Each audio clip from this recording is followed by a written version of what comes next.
I'm going to use a word that when I use it first with many of my clients, it quite literally puts the fear of God into them.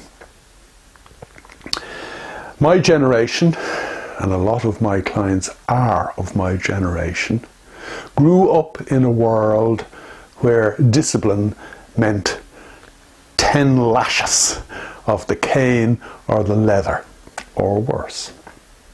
Where discipline was beaten into you. And consequently, sometimes when I mention the word discipline, people say, oh no, I'm not into discipline at all. That's not what I'm talking about.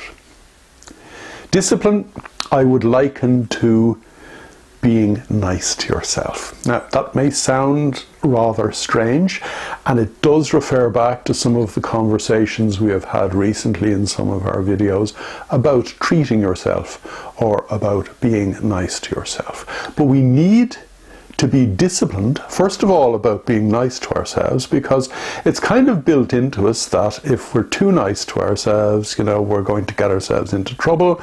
The pleasure-pain principle, or, having it too good in this life means that you won't have it so good in the next life. Again, that's something my generation would have grown up with.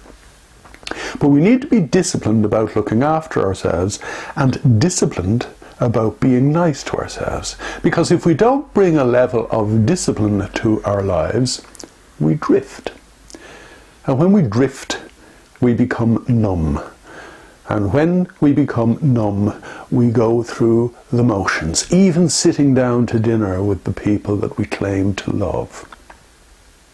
Everything becomes a kind of flow of nothingness.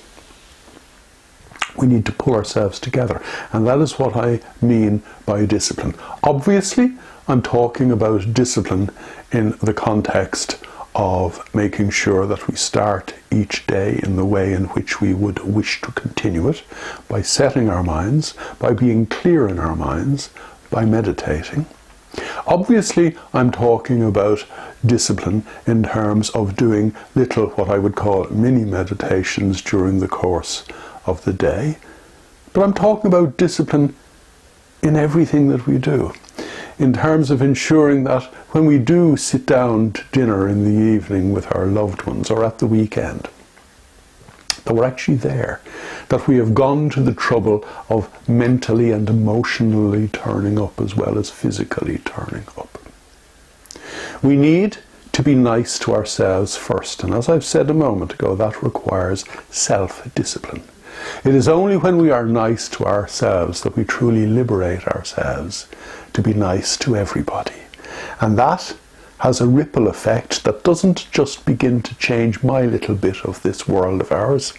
It begins to change the world at large.